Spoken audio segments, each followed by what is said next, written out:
RTL. Le Grand Juron de Laurent Gérard, c'est chaque soir de semaine à cette heure-ci, c'est-à-dire à 18h32.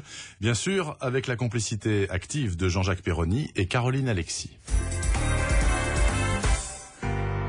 Comme chaque vendredi, nous parlons télévision et on commence avec Michel Drucker. Une fin de semaine magnifique. Amis de la chanson, amis de la musique, vous allez vous faire chier. Samedi, ce sont les victoires de la musique. Que des tâcherons et des nuisibles, des trucs inécoutables jusqu'à 1h du matin. Un coup à se fâcher avec les voisins si vous mettez la télé trop fort.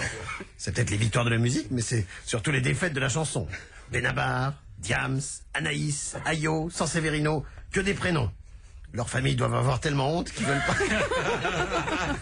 pas qu'ils salissent leur nom de famille.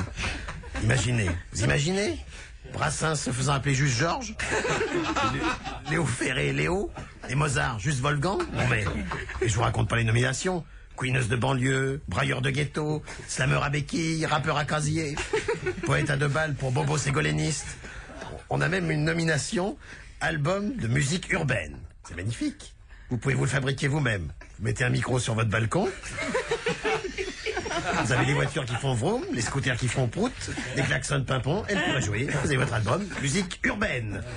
Quand on voit la programmation, on se dit que c'est pas les victoires de la musique, c'est la foire au tocard, et on comprend mieux pourquoi l'industrie du disque est en crise.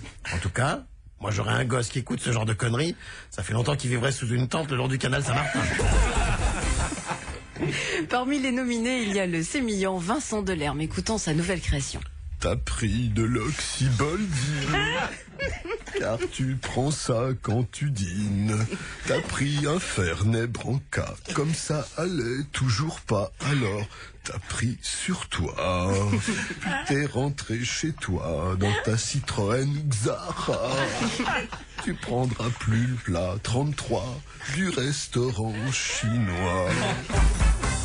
Jacques Chancel, vous aussi, vous étiez un spécialiste des émissions qui se terminaient à point d'heure. Certes, mais le niveau était quand même plus relevé. Rastrapavich, Arthur Rubinstein, Gabriel Taquino, Raymond Devos, Maddy Mesplé interprétant le duo des chats, Daniel Barenboim, soirée spéciale Lorraine Mazel, Angelo Branduardi avec sa crinière et son violon, et puisque nous parlions violon, Ibra Gitlis venait également, Maurice André dans les trompettes d'Aïda de Giuseppe Verdi, et bien évidemment les Sœurs Labec. Ça avait de la tenue, jamais débraillé, toujours distingué, et j'avais besoin de personne à côté de moi pour présenter. Tout à la main, mon cousin.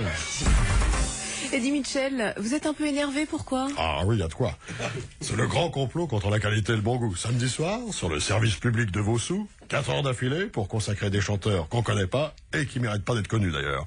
Alors que sur RTL 9, chaîne qui ne paye pas de mine, mais qui diffuse le même soir à la même heure un excellent western de 1966 de Henry Hathaway, Nevada Smith, avec l'immense Steve McQueen, avec Karl Malden, souvenez-vous, Karl Malden, La vengeance aux 2 visages, avec Marlon Brando, Brian Keith, admirable dans Yakuza, avec l'immense Robert Mitchum. Alors, notre ami Henry Hathaway, que l'on surnommait d'ailleurs le Baron, a signé plusieurs films, plusieurs chefs-d'œuvre pour les grandes majeures, notamment Universal, la Fox. Citons Le Carrefour de la Mort, avec le début de Monsieur Richard Widmark, excusez du peu. En 1951, Le Renard du désert, avec le très british James Mason dans le rôle de Rommel, un chef-d'œuvre. Le Jardin du diable, avec encore Richard Widmark, mais aussi Gary Cooper. Eh oui, Monsieur Gary Cooper. Et puis, toute la série de John Wayne, Le Grand Sam, Le plus grand cirque du monde, Les 4 fils de Cathy Heller, avec notamment Dean Martin, qu'on retrouvera aux côtés de Robert Mitchum en 1968 dans 5 cartes à abattre, sans oublier 100 $ pour un shérif qui valut l'Oscar au Duke. C'est quand même autre chose que de se taper la carrière de grand corps malade. Je vous conseille également, jeudi soir, Bon baiser de Russie, un James Bond de Terence Young, plutôt que de se coltiner, à vous de juger, avec la mère royale. Voilà, bonne semaine télé avec Monsieur Eddy. Et on termine avec les sujets du JT de Jean-Pierre Pernaut. Victor Lamoy traite lui-même ses vaches sans treilleuse électrique. Il les traite à la bouche, il suce, il crache le lait dans un seau, et c'est ce merveilleux parfum de lait chaud et de salive qui fait son succès dans la région. Un reportage de Gisèle Auréole et Noël Mamère. Madame Gros Caillou, dans le Rhin, est sage-femme rurale. Elle accouche ses patientes à domicile et donne le cordon ombilical au chat. Nous allons voir pourquoi le poil des félins de la région est aussi soyeux.